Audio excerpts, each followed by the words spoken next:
ప్రపంచ కుబేరుడు Elon Musk సంబంధించినటువంటి స్టార్లింక్స్ భారతదేశంలో తమ రాక కోసం ఏర్పాట్లు చేసుకుంటూ ఉంది.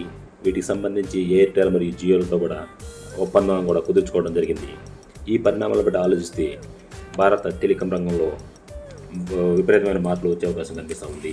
ఈ స్టార్లింక్స్ అనేది లో ఎర్త్ ఆర్బిట్లో శాటిలైట్స్ పనిచేయడం ద్వారా తన సేవలను కొనసాగిస్తూ ఉంటుంది.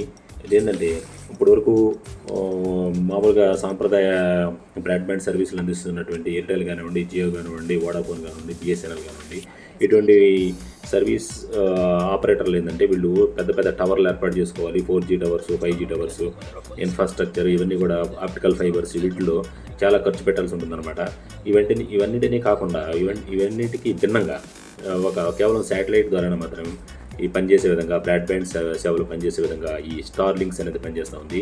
దీనికి సంబంధించి ఇప్పటికే స్టార్లింక్స్కి సంబంధించిన 86 ఉపగ్రహాలు అనేవి లో ఎర్త్ ఆర్బిట్లో తిరుగుతూ ఉన్నాయి. వీటికి సంబంధించిన వ్యాపార విస్తరణ పెరిగితే ఈ శాటిలైట్లను కూడా పెంచుకోవాల్సిన అవసరం ఉంటుంది. మామూలుగా ఉన్న ప్లెయిన్ ఏరియాలకు ఇది పెద్ద సిటీలు వీటికి సంబంధించి టవర్స్ వీటిని ఉపయోగించుకునే అవకాశం ఉంటుంది. కాకపోతే పర్వతాలు, కొండలు, రిమోట్ ఏరియాస్ ఏవైతే ఉన్నాయో ఇప్పుడు ప్రస్తుతం వీటికి రిమోట్ ఏరియాలో కొంతవరకు బిఎస్ఎన్ఎల్ సర్వీస్ అందిస్తూ ఉంది. ఈ రిమోట్ ఏరియాలో ఈ స్టార్లింక్ శాటిలైట్ ద్వారా వచ్చే సర్వీసెస్ని ఉపయోగించుకొని మొబైల్స్ పనిచేయించే విధానం, బ్రాడ్బ్యాండ్ సర్వీసులు కొనసాగించే విధానం అనేది చాలా ప్రయోజనకరంగా ఉంటుంది. ఇక ఒక మెయిన్ ప్రాబ్లం ఏంటంటే దీనిలో ఒక స్పీడ్కి సంబంధించిన ప్రాబ్లం ఒకటి లేటెన్సీ అంటారు అనమాట. అంటే మనకి రిసీవర్ నుంచి ట్రాన్స్మిటర్కి పట్టే టైం అనమాట. ఈ రెండింటినీ కొంచెం సరి చేసుకోవాల్సిన అవసరం అనేది ఉంటుంది. కాకపోతే దీనికి శాటిలైట్ కమ్యూనికేషన్స్ వీటికి సంబంధించి స్పీడ్ అనేది 25 Mbps-గా ఉండి 220 Mbps వరకు ఉంటుందని చెప్పి లెక్క వేస్తూ ఉన్నారు.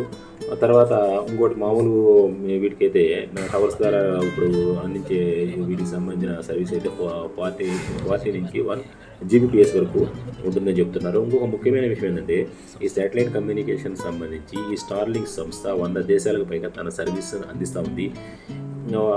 ఇండియాలో కూడా తన సర్వీసులను విస్తృతపరచాలని ఇండియాలో మార్కెట్ ఎక్కువగా ఉంది. అంటే 118 కోట్ల మొబైల్ యూజ్ చేసే చందాదారులు అనేవి ఉన్నారు. వీళ్ళని దృష్టిలో పెట్టుకుని స్టార్లింక్స్ కన్ను అనేది భారత్ నెట్వర్క్ మీద వీటికి సంబంధించిన టెలికాం కమ్యూనికేషన్స్ నెట్వర్క్ మీద పడింది. ఇక దీనిలో మెయిన్ ఏంటంటే కాస్ట్ సంబంధించి, అంటే ఈ స్టార్లింక్స్ సంబంధించిన శాటిలైట్ కమ్యూనికేషన్ ఖర్చుతో కూడిన వ్యవహారం కాబట్టి దాదాపు నెలకు 5,000 నుంచి 7,000 వరకు రెంట్ అనేది ఖర్చు అవుతూ ఉంటుంది అంటున్నారు. అదేవిధంగా ఇన్స్టాలేషన్ ఛార్జెస్ కూడా 25,000 ఇన్స్టాలేషన్ ఛార్జెస్ అంటే యాంటీనా ఇంటి మీద పెట్టుకోవాల్సి ఉంటుంది కాబట్టి అవుతుందని చెప్పి అంటూ ఉన్నారు.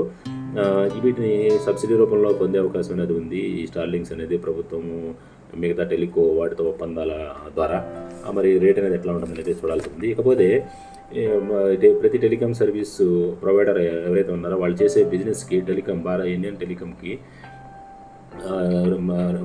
ఫీజు కట్టాల్సి ఉంటుంది.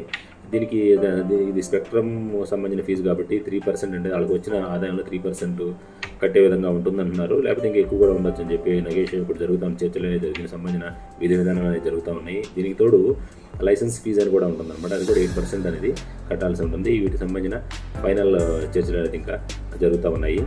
ఇవన్నీ కూడా విధి విధానాలన్నీ కూడా క్లియర్ అయిన తర్వాత ఈ స్టార్లింక్స్ అనేది భారతదేశంలో సర్వీస్కి అందించే విధంగా త్వరితగతిన తన ఏర్పాటు చేసుకుంటూ పోతూ ఉంది.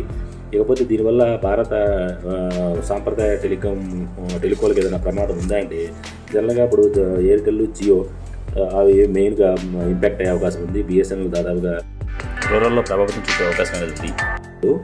ఎయిర్టెల్ యూటెల్ SAT1 వెబ్తో బాక్స్ 1గా కూడా ఉంది.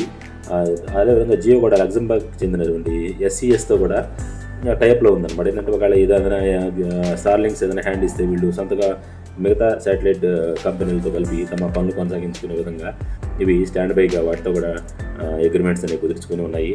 ఇకపోతే సాంప్రదాయ టెలికాం రంగాలకు భిన్నంగా ఇది పనిచేస్తూ ఉంటుంది కాబట్టి కొత్తగా వచ్చే పరిణామాలు అన్నీ ఏ విధంగా ఉంటాయి అనేది చెప్పి అప్పుడే మనం ఒక అంచనా రాలేము.